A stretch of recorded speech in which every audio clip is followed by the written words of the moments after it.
السلام علیکم. آپ سب کو میرے چینل اردو سینٹرس ناول میں خوش آمدید.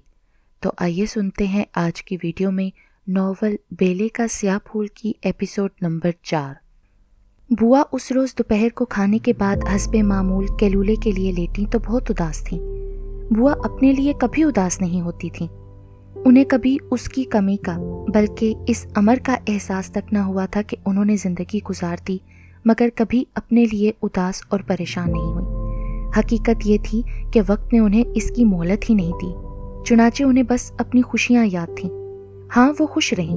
کوئی عام آدمی ہوتا تو وہ اسے بہت تھوڑا عرصہ جانتا لیکن بوا کو بہت زیادہ لگتا تھا. وہ ان کی شادی ہوئی تو تھوڑے ہی عرصے بعد ان کے ماں باپ چل بسے. تب وہ اپنی چھوٹی بہن کے لیے اداس ہوئیں. شوہر ان کا بہت اچھا تھا. زیادہ نہیں کماتا تھا مگر دل کا بہت اچھا تھا. ان سے بہت محبت کرتا تھا. وہ بہن کو گھر لے آئیں تو وہ اسے باپ کی شفقت دینے کی کوشش کرتا رہا کیونکہ وہ دیکھتا تھا کہ اس کی بیوی نے ماں کی جگہ سنبھال لی ہے. وہ صابرہ کا بہت خیال رکھتا. اکثر وہ کہتا، ہاجرہ بی بی میں تم سے بہت شرمندہ رہتا ہوں. تم اتنی اچھی ہو. میرا جی چاہتا ہے کہ پورے کا پورا بازار اور تمام دنیا تمہارے سامنے لا کر ڈال دوں مگر میں تمہیں کچھ دے ہی نہیں سکتا. اور ہاجرہ ہنس کر کہتی، سب کچھ تو ہے ہمارے پاس، پوری دنیا ہے. پھر ہاجرہ بوا کے اپنے بچے ہوئے. صابرہ جس نے ماں باپ کو کھو کر بہن اور بہنوئی سے ممتا اور شفقت پائی تھی، اس نے بہن کے بچوں کو سب کچھ دیا، پیار، محبت، دیکھ بھال. تھوڑا عرصہ گزرا کہ ہاجرہ بوا بیوہ ہو گئیں. اس موقع پر بھی وہ اپنے لیے اداس نہیں ہوئی. مہلت ہی نہیں ملی. انہیں تو بچے پالنے کی فکر پڑ گئی. دن بھر محنت مشقت کرتیں، بچوں کی فکر کرتیں کہ کیا ہو رہا ہوگا. صابرہ خود بچی ہی ہے، کیسے سنبھالے گی انہیں. تھکی ہاری گھر واپس آتی تو بہن اور بچوں کو وہ محبت اور قربت دینے کی کوشش کرتی جو دن بھر نہیں دے سکتی تھی. اسی عالم میں سو جاتی. صبح زندگی کی چکی پھر چل پڑتی اور انہیں پیسنا شروع کر دیتی. پھر بچے بھی چلے گئے صابرہ کے ساتھ. تب بھی انہیں اپنے لیے اداس ہونے کا وقت ہی نہیں ملا. صغیرہ باجی کو ان کی ضرورت تھی. پھر وہ باجی کے بچوں میں کھو گئیں. کچھ برس خیریت سے گزرے، پھر وہ گھر بھی بکھر گیا. شہلا گئی، پھر باجی، پھر صاحب. ہاجرہ بوا ان سب کے لیے اداس ہوتی رہیں. آخر میں بس میمونہ رہ گئی اور اب وہ میمونہ کے لیے اداس رہتی تھیں. ہمارے تو نصیب ہی اچھے نہیں. انہوں نے چھت کے پنکھے کو مطلع کیا اور پھر اس سے منہ پھیر کر کروٹ بدل لی. جس مکان میں گھر بنایا وہ اجڑ گیا. انہوں نے کھڑکی کے پردے سے کہا، اب زندگی کی شام ہو گئی، سورج غروب ہو جائے گا کسی بھی وقت. اس سے پہلے اپنی مونا بٹیا کو خوش دیکھ لیں. مگر ہمارے نصیب ایسے کہاں. وہ ایک دم جوش سے اٹھ بیٹھیں. کچھ تو کرنا ہی پڑے گا مگر کیا کریں. انہوں نے دیواری گھڑی سے کہا، سمجھ میں ہی کچھ نہیں آتا. ہم مون بٹیا کو نہیں سمجھا سکتے تو اور کون سمجھائے گا. پھر پتہ بھی تو نہیں چلتا کہ بات کیا ہے. کوئی ایسا بھی نہیں جس سے ہمیں اس معاملے میں مدد ملے. ہاں ایک تھا پر نہ جانے کہاں گیا. وہ ایسا گیا کہ کبھی پلٹ کر دیکھا نہ، پوچھا نہ، اپنا پتہ دیا. خیر ٹھیک ہی کیا اس نے. اس کے ساتھ سلوک ہی ایسا ہوا تھا بہت اچھا. ہمیں تو بہت ہی اپنا لگتا تھا. ہماری طرح اس نے بھی سب کچھ کھو دیا اور آخر میں جس سے لو لگائی وہ بھی چھن گیا. بوا بیٹھے بیٹھے سرد آہیں بھرنے لگی. سرمد یاد آتا تو ان کا موسم ہمیشہ ایسا ہی ہو جاتا تھا. وہ موجود تھا تب وہ اسے دیکھتی تو لگتا کہ اپنے محرومی کے آئینے میں دیکھ رہی ہیں. اسی لیے تو وہ اپنا اپنا لگتا تھا. ایسا کبھی نہیں ہوتا تھا کہ سرمد انہیں یاد آئے اور وہ ماضی میں نہ چلی جائیں. اس کی یاد ان کی انگلی تھام کر انہیں زبردستی لے جاتی تھی. اس وقت بھی یہی ہوا. سرمد کو انہوں نے پہلی بار دیکھا تو وہ 7 سال کا تھا. پہلی ہی نظر میں وہ انہیں بھاگ گیا، اپنا اپنا لگنے لگا. اس وقت وہ باپ سے محروم ہو چکا تھا. ماں کے سوا اس کا کوئی نہیں تھا. سرمد کی ماں صغیرہ باجی کی سگی بہن تھیں. شوہر کی موت کے بعد وہ بیٹے کی پرورش کے لیے سلائی کرنے لگیں. صغیرہ باجی نے بارہا ان کی مدد کرنا چاہی لیکن انہوں نے گوارا ہی نہیں کیا. ان کی خودداری کا یہ عالم تھا کہ صغیرہ باجی کے گھر آتی تو ایسے وقت کے دسترخوان نہ بچھے اور کھانے کے وقت سے پہلے رخصت ہو جاتی. سرمد بہت اچھا اور نیک لڑکا تھا. اسے ماں باپ کی تمام خوبیاں ملی تھیں. وہ ماں سے بھی زیادہ خوددار تھا. پڑھنے کا بہت شوق تھا اسے. کچھ بننا چاہتا تھا لیکن کسی کا احسان لے کر نہیں. اسی لیے باپ کی موت کے بعد اس کے 2 تعلیمی سال ضائع ہو گئے. अना बुआ को देखते ही देखते सरमत से मोहब्बत हो गई। उसके और उनके दरमियान दुख का रिश्ता था। जब सरमत की माँ का इंतकाल हुआ तो बुआ ने जान लिया कि उनकी तरह सरमत भी किस्मत का मारा हुआ इंसान है। किस्मत उस पर भी ताक ताक कर वार कर रही थी, बल्कि उसका तो दुख बढ़ा था। बुआ को जब दुखों ने घेरा तो वो जवान हो चुकी थी, जबकि सरमत को बचपन और लड़कपन के दरमियानी अरसे में किस्मत ने लूट लिया था। बुआ को मालूम था कि बहन की मौत के बाद सगीरा बाजी को सरमत को अपने घर लाने के लिए कितनी बहस करनी पड़ी। उसकी तबीयत में बड़ों का अदब और लिहाज और मुरव्वत ना होता तो वो कभी ना आता, बल्कि वो तो घर में रहते हुए भी घर का फर्द कभी ना बन सका। उसने हमेशा खुद को घर पर बोझ समझा, कभी पेट भर कर खाना नहीं खाया, कभी अपनी तालीम के सिलसिले में कोई मदद कबूल नहीं की। तालीम के अखराजात पूरे करने के लिए सुबह घरों में अखबारात डालता और शाम को मोहल्ले के बच्चों को पढ़ाता। ये उसकी आमदनी की दोहरी सबील थी।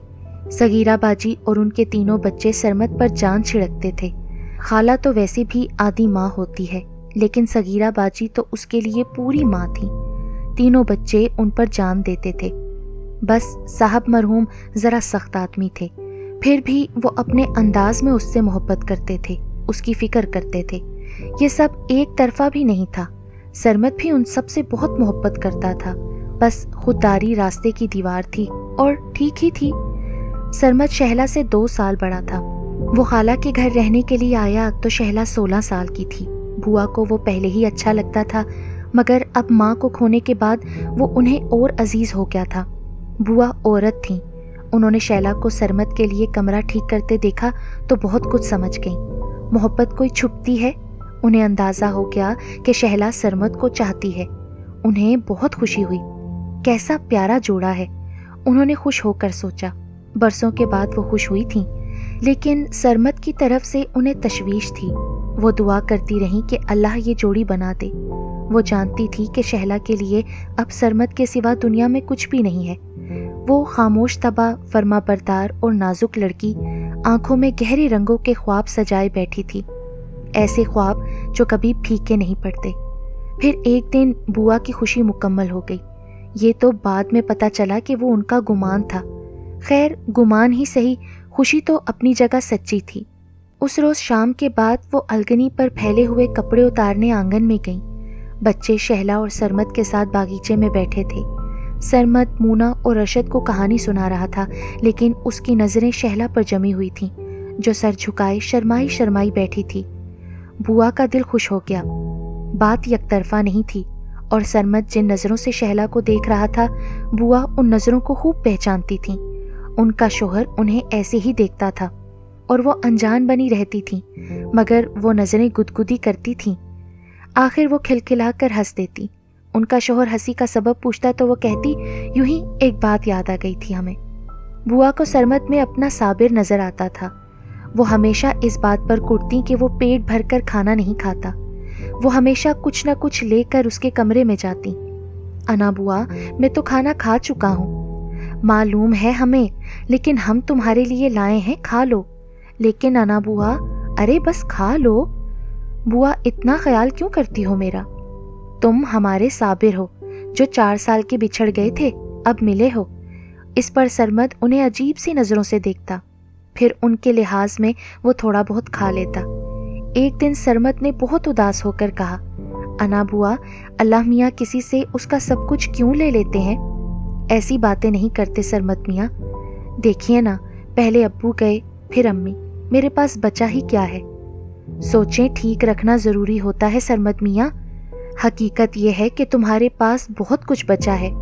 माँ जैसी मोहब्बत करने वाली खाला, भाई बहनों से बढ़कर मोहब्बत करने वाले छोटे बहन भाई, और एक भरा पूरा घर। ये मेरा घर कब है? ये तो खालू जान का है। साहिब की सख्ती ऊपर की है, हम जानते हैं कि वो अंदर से बहुत नर्म है। ना जाने क्यों खुद को छुपा कर रखते हैं। खैर, छोड़ो इस बात को। खुद पर तरस आता है तुम्हें, ये अच्छी बात नहीं। अपने से ज्यादा दुखी लोगों को देखो तो शुक्र अदा करो कि अल्लाह का। कौन है मुझसे ज्यादा दुखी खाला? हम हैं, बुआ ने सीना ठोक कर कहा। पहले अम्मा गईं, फिर अब्बा, उसके बाद अल्लाह बख्शे हमारे मियाँ को वो चल दिए, फिर बहन गई, साथ 3 फूल से बच्चे गए, हमारे जिगर के टुकड़े। बताओ हमारे पास क्या बचा? अपना आप इतना बड़ा नहीं होता कि आदमी जिए, मगर हमने कभी नहीं सोचा कि अब हमारे पास कुछ नहीं है, मर जाना चाहिए। हमने बाजी से उनके बच्चों से दिल लगा लिया, और तुम जो कहते हो कि ये तुम्हारा घर कब है, तो फिर ये हमारा घर कैसे हुआ? कोई खून का रिश्ता भी नहीं, मगर यहाँ हम स्याह सफ़ेद के मालिक हैं। कोई दुम नहीं मारता हमारे सामने। जब यहाँ हम गैर होकर ऐसे रहते हैं तो तुम तो बाजी का खून हो, बस गलत सोचने की बात है। बुआ ने नजरें उठाकर सरमद को देखा तो उसकी आंखों में आंसू थे। अरे अरे, रो रहे हो तुम? हाँ ना बुआ, आपके दुख पर रो रहा हूँ। वाकई आपके दुखों के सामने मेरे दुख कुछ भी नहीं। अब मैं ठीक तौर से सोचूंगा। लेकिन बुआ, आपका और मेरा मामला मुख्तलिफ है। मैं मर्द हूँ, मैं अपना घर बनाऊं तो सारी दुनिया मेरी होगी, वरना कुछ भी नहीं। इसके बगैर मैं खुश नहीं रह सकता। वो भी हो जाएगा, मगर अच्छी तरह खाया पिया करो। जान होगी तो हालात से लड़ोगे ना। इस गुफ्तगू का सरमद पर अच्छा असर हुआ था। तबन वो बहुत जिंदा दिल और खुश मिजाज लड़का था, खूबसूरती से प्यार करने वाला, मगर अचानक बैठे बैठे उदास हो जाता था। हसास बहुत था, मगर असल में खुददारी उसका सबसे बड़ा मसला थी। अना बुआ ने देखा कि सगीरा बाजी पर सरमद और शहला की मोहब्बत खुल गई है। वो बहुत खुश नजर आने लगी थी। बुआ को भी इत्मीनान हुआ, बस मसला साहब का रह गया था। मगर सरमद अजीब था, दूसरे लड़कों से मुख्तलिफ। वो अब भी बच्चों और शहला के साथ बहुत कम वक्त गुजारता था। घर में होता तो ज़्यादातर अपने कमरे में बंद रहता, और वहाँ वो तमाम वक्त कुछ न कुछ पढ़ता रहता। बहुत मोटी मोटी किताबें थीं उसके पास। ऐसे में बुआ उसका बहुत ख्याल रखती, ठंडे पानी की बोतल और ग्लास ले जाती उसके लिए, चाय का ख़ास ख्याल रखती। एक दिन वो चाय लेकर गई तो उसे अजीब आलम में देखा। सामने खुली किताब थी, मगर वो दोनों हाथों में अपनी थोड़ी रखकर न जाने कहाँ खोया हुआ था। उसे ना बुआ की आमद का पता चला, ना इस बात का कि उन्होंने उसके सामने चाय की प्याली रख दी है। सरमद मियाँ? सरमद बुरी तरह चौंका। अरे बुआ, एक बात बताओ मियाँ, इस वक्त कहाँ खोए हुए थे तुम? कहीं भी नहीं बुआ। अरे फिर भी? मैं ख्वाब देख रहा था बुआ, बहुत खूबसूरत ख्वाब। लो भला, कोई जागते में ख्वाब देख सकता है? हम तो सोने के बाद ख्वाब देखते हैं भाई। देखें अना बुआ, जो ख्वाब सोते में देखे जाएं उन पर अपना इख्तियार नहीं होता। आप सोने के बाद अपनी मर्जी का ख्वाब तो नहीं देख सकती ना? हाँ ये तो है, लेकिन होता तो यूं ही है। यही तो मैं भी कह रहा हूँ, मैं जागते में अपनी मर्जी के ख्वाब देखता हूँ। लेकिन क्यों? ख्वाबों के सिवा मेरे पास है ही क्या? मैं किसी को कुछ नहीं दे सकता। हाँ, खूबसूरत ख्वाब दे सकता हूँ, मगर ख्वाबों से क्या होता है सरमद मियाँ? ख्वाब इंसान की बुनियादी ज़रूरत है बुआ। इस बार सरमद के लहजे में एतमाद था। ख्वाब आदमी को नरमी देते हैं, नाजुक ख्याली देते हैं, गिरदो पेश को रंगीन कर देते हैं, आदमी को सख्ती से बचाते हैं, दूसरों का एहसास करना सिखाते हैं। मगर फ़ायदा क्या है ख्वाबों का? इनसे उम्मीद पैदा होती है खाला, मगर जो ख्वाबों में गुम हो जाए वो अमली ज़िंदगी में तो कुछ नहीं कर सकता। अरे अना बुआ, ताबीर की ख्वाहिश आदमी को जद्दोजहद भी तो सिखाती है। ख्वाबों से महरूम आदमी बेआबो गया सहरा की तरह होता है, संगलाख ज़मीन की तरह होता है। और जहाँ पूरा मुआशरा ख्वाबों से महरूम हो तो वो दर्दमंदी से आरी, सख्त और खुद गर्ज मुआशरा होता है। ए मियाँ, हम इतने पढ़े लिखे नहीं कि ये सब सोचें। ये बातें तो हमारी समझ में भी नहीं आती। हम तो बस इतना जानते हैं कि आदमी की अजमत खिदमत में है और मोहब्बत में है, और मोहब्बत ख्वाब में है खाला। ख्वाब मोहब्बत सिखाते हैं, दिल को गुदास देते हैं। बुआ, मोहब्बत बगैर गुदास के कहाँ होती है? उसी वक्त आवाज़ उभरी, टिन टिन टिन। बुआ भुन्ना कर घड़ी को देखने लगी। हम ये तो नहीं कह सकते कि तुम बेवक्त बोलते हो, क्योंकि बोलते तुम वक्त पर ही हो, मगर बेतुका बोलते हो, बेचा मुदाखलत करते हो। खाला ने घड़ी को अच्छे से झाड़ा, फिर वो उठकर बैठ गई। अब चाय बनाएंगे जाकर, और फिर मून को किताब की नींद से भी जगाना है। मैमूना बैठी केजी के अगले सबक पर काम कर रही थी। जब वो ऐसा कोई काम करती तो मगन होकर करती। उसे बुआ की आमद का पता ही नहीं चला। बुआ ने 2-4 बार उसे पुकारा, फिर करीब जाकर बहुत जोर से बोली, जाग जाओ बिटिया। अरे बुआ, मैं सोई कब हूँ? हमारे नजदीक ये सोना ही है। जागती होती तो पहली आवाज न सुन लेती। बात क्या है बुआ? हम चाय लगा रहे हैं, तुम बागीचे में आ जाओ। अच्छा आ रही हूँ, आ जाना वरना हमें दोबारा आना पड़ेगा बुलाने के लिए। मैमूना ने अगले 5 मिनट में कुछ अहम पॉइंट्स नोट किए, फिर लॉन की तरफ चल दी। वहाँ बुआ चाय की मेज़ लगाए बैठी थी। मेज़ पर 3 प्यालियाँ देखकर मैमूना चौंकी। बुआ, कोई मेहमान आने वाला है? अरे एहतियातन एक प्याली ज़्यादा ले आए। सोचा अख्तर मियाँ की बात करें और वो आ जाएं तो दोबारा उठना पड़ेगा। बात करने की ज़रूरत ही क्या है बुआ, तुम तो नाम भी ना लो अख्तर मियाँ का। मैमूना ने चिढ़कर कहा, हमें बात करनी है। कब तक लटकाए रखोगी उसे? अल्लाह ना करे बुआ, मैं किसी को क्यों लटकाऊंगी? देखो मोन बिटिया, कोई किसी का एक हद से ज्यादा आगे इंतजार नहीं करता। अख्तर मियाँ भी नहीं कर सकेंगे। ये इंतजार कहाँ से आ गया बीच में? और अगर कोई कर भी रहा है तो मुझसे क्या? मोन बिटिया, हम नौकर ही सही, पैदा होते ही पहली हमारी गोद में तुम आई थी, हमारे हाथों में पली हो। नौकरों वाली बात क्यों करती हो बुआ? जानती हो कि तुम्हारा क्या मुकाम है? अब तो तुम ही मेरी फैमिली हो। है तो बात क्यों नहीं मानती हमारी? क्या बात मानूं बुआ? अख्तर मियाँ से शादी कर लो। ख्वामखा मुझे नहीं करनी शादी। बुराई क्या है अख्तर मियाँ में? मैं कब बुरा कहती हूँ उसे, बस शादी नहीं कर सकती। पर क्यों? बुआ, सरमद भाई का जाना याद है तुम्हें? आप ही को शादी ने नहीं बर्बाद किया, वो तो उसी दिन बर्बाद हो गई थी जब सरमद भाई गए थे। अरे कौन भूल सकता है, मगर इससे तुम्हारा क्या वास्ता? बुआ, तुम चाहती हो कि मेरा हशर भी आप ही का सा हो? अल्लाह ना करे बिटिया, और ज़रूरी भी नहीं, सबके अपने अपने नसीब होते हैं।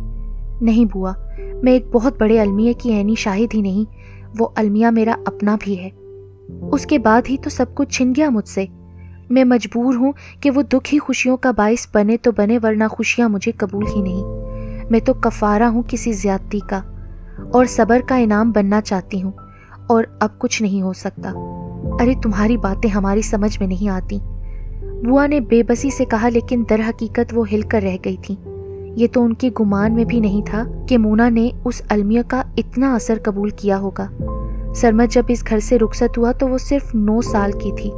बस बुआ, तुम अख्तर को समझा दो कि वो मेरा ख्याल दिल से निकाल दे, मैं उसे दुख नहीं देना चाहती।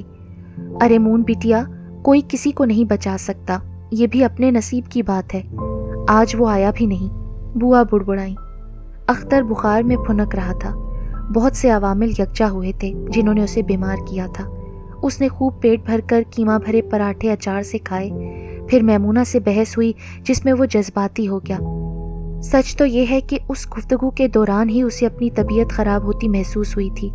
फिर वो भीगा भी। वो मैमूना से खफा होकर जिस जज्बाती खलफशार के साथ उसके घर से चला था, वो अजीब कैफियत थी। चुनाचे देर तक दूर तक वो पैदल चलता चला गया। हल्की हल्की फुआर का उसे एहसास ही ना हुआ। घर पहुंचने तक वो बुरी तरह भीग गया। सुबह उसने उठने की कोशिश की तो उससे उठा भी नहीं गया। पूरा जिस्म फोड़े की तरह दुख रहा था। कमर आपा ने उसे आकर देखा तो धक से रह गई। अरे तुम्हें तो बहुत शदीद बुखार है। थर्मामीटर लगाकर देखा तो पता चला कि टेम्परेचर 104 है। अम्मा भी आ गईं। अम्मा और कमर आपा ठंडी पट्टियां उसकी पेशानी पर रखती रहीं, मगर बुखार ही कम ना हुआ। शाम को अम्मा डॉक्टर बासित को ले आई। वो दवा देकर चले गए। देखिए, कल तक बुखार उतर जाए तो ठीक है, वरना मुझे डर है कि खुदा न ख्वास्ता ये टाइफॉइड है। डॉक्टर के जाने के बाद कमर आपा ने बिगड़ के कहा, खूब बेइतदालियां करते फिरो, ना अपना ख्याल है ना दूसरों का। मैंने क्या किया है? रात के वक्त आए थे ना? हाँ, देर हो गई थी। गए कहाँ थे? ए जाना कहाँ है, मुल्ला की दौड़ मस्जिद तक। अम्मा ने आ भर कर कहा, वहीं गया होगा मैमूना की तरफ। इस पर अख्तर ने मुजरिमों की तरह सर झुका लिया। कुछ कह भी नहीं सकता था। कैसी बातें कर रही हैं अम्मा? कमर आपा ने मुंह बनाकर कहा, घर आया तो कपड़े तर थे, मैमूना के घर क्या बारिश में भीगता रहा होगा? अख्तर ने शुक्रगुजारी से अपनी बहन को देखा। अम्मा को तो मैमूना से खुदा वास्ते का बैर था। कमर आपा ही हमेशा उसका दिफा करती थी। पैदल चलने को जी चाह रहा था आपा, बस यूं ही टहलता रहा। बारिश तो हो नहीं रही थी कि डरता, बल्कि फुआर में लुत्फ आ रहा था, बस बहाना बन गया। पैदल कोई यूं ही नहीं चलता, अम्मा ने जहरीले लहजे में कहा। उसने कोई बात की होगी ऐसी। अम्मा का तो वजदान अजीब था। अंधाधुंध भी तीर चलाती तो निशाने पर बैठता था। होने वाली बात थी अम्मा, बस दुआ करें। आप तो ख्वाम ख्वाह मैमूना के पीछे पड़ जाती हैं। قمر آپا نے کہا۔ میمونہ آپ کو بالکل اچھی نہیں لگتی اماں؟ اختر نے مظلومیت سے پوچھا۔ اچھی تو بہت لگتی ہے، اتنی کہ بہو بن جائے تو اسے تنکے کا بوجھ بھی نہ اٹھانے دوں۔ اور لگتی کیا ہے، وہ ہے ہی اچھی، مگر جانتی ہوں کہ دنیا ادھر سے ادھر ہو جائے وہ اختر کو قبول نہیں کرے گی۔ کیوں اماں، ایسی کیا بات ہے اختر میں؟ قمر آپا نے پوچھا۔ ارے بتانے کو کیا ہے، امجد بھائی کی بڑی بیٹی تھی نا شہلا، وہ اپنے خالہ زاد بھائی کو پسند کرتی تھی۔ صغیرہ کو بھی لڑکا بہت پسند تھا، بہن کی اولاد کسے اچھی نہیں لگتی۔ صغیرہ کی بہن بیوہ ہو گئی تھی، بہت خوددار، وہ پلے کچھ بھی نہیں تھا، کرائے کا مکان تھا بیچاری کا، گزر بسر کے لیے سلائی کرنے لگی۔ سرمد 18 کا ہوا تو وہ چل بسی۔ صغیرہ سرمد کو اپنے گھر لے آئی۔ امجد بھائی کو اس میں کوئی اعتراض نہیں تھا، مگر وہ لڑکا شہلا سے محبت کرنے لگا۔ صغیرہ اللہ بخشے اس کی حوصلہ افزائی کرتی تھی۔ ایک دن اس موضوع پر بات ہوئی، امجد بھائی نے کھل کر کہا کہ مستقبل بناؤ تو یہ ممکن ہے، ورنہ نہیں۔ سرمد چلا گیا۔ امجد بھائی نے 3 سال گزرنے پر شہلا کی شادی کر دی، لیکن شہلا خوش نہیں تھی۔ 2 سال کے اندر گھل گھل کر ختم ہو گئی۔ اس کے بعد تو پورا گھرانہ بکھر کے رہ گیا۔ صغیرہ گئی، پھر امجد بھائی بھی چلے گئے، ارشد کینیڈا چلا گیا۔ مگر اس میں ہمارا اختر کا کیا قصور؟ آپا نے پوچھا۔ اے تم لوگ تو کچھ سمجھتے ہی نہیں، اماں جھنجھلا گئیں۔ امجد بھائی نے خالہ کے بیٹے کو ٹھکرایا تھا، تو اس لیے میمونہ چچا کے بیٹے کو ٹھکرا رہی ہے۔ یہ آپ کو کیسے معلوم؟ تو اور کیا بات ہو سکتی ہے؟ تم ہی بتاؤ کہ اختر میں کیا کمی ہے؟ یہ میمونہ سرمد پر جان دیتی تھی، میں تو کہتی ہوں وہ دھدیال سے بدلہ لے رہی ہے۔ ربش، اختر نے نقاہت بھری آواز میں کہا۔